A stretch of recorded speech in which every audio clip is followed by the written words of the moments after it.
They've run out of room at the morgue, but they haven't run out of respect for the dead at Cremona Hospital. The next batch of the lost waiting for cremation are laid out in the hospital chapel before collection. Their families couldn't even say goodbye. They're all in quarantine. It's a recurring theme now. Everyone dies alone.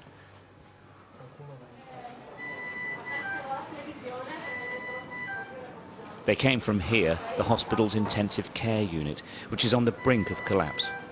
This is what it looks like when the virus overwhelms, and here in Lombardy, it's overwhelming.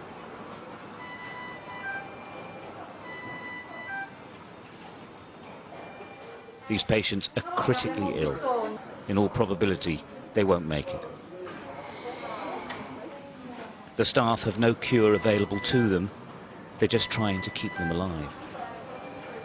Every 13 to 16 hours, they turn the patients over to relieve the pressure on the lungs. Without doubt, she wouldn't survive without constant attention.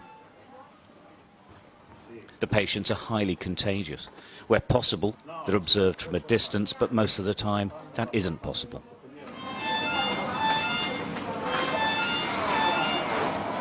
Nobody takes any risks.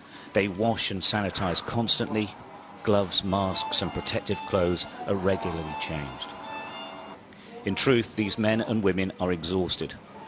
The system is at breaking point, and they are as well. But they keep going. They aren't the front line in this war.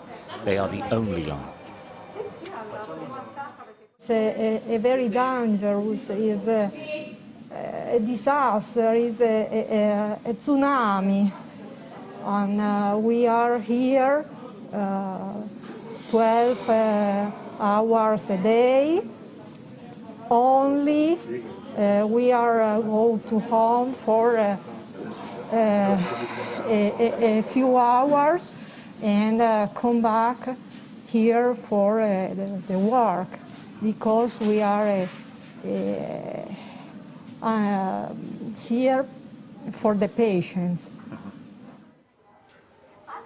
The first, perhaps only bit of good news for the teams here is this man. We couldn't approach him, he's still too weak, but he waved. He is recovering. After 2 weeks, he is getting better. In that 2 weeks, though, not one other person on this ward improved, or worse, they died.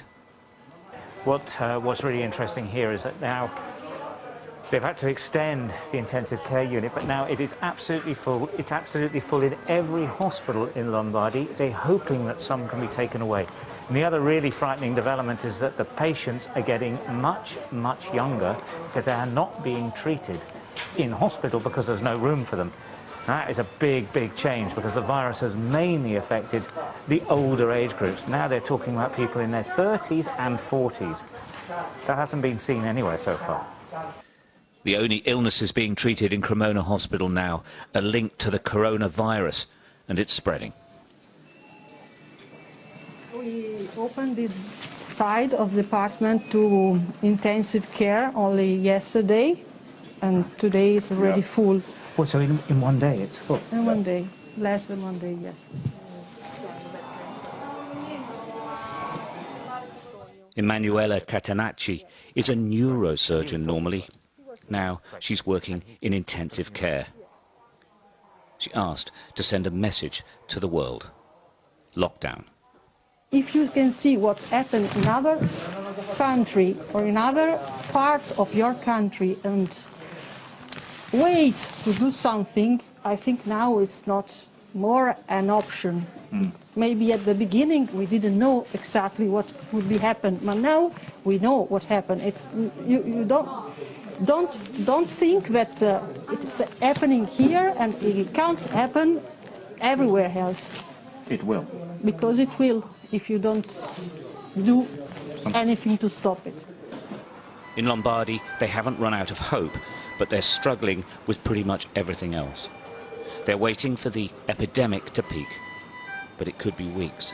It could be much longer. Stuart Ramsey, Sky News, Cremona, Italy.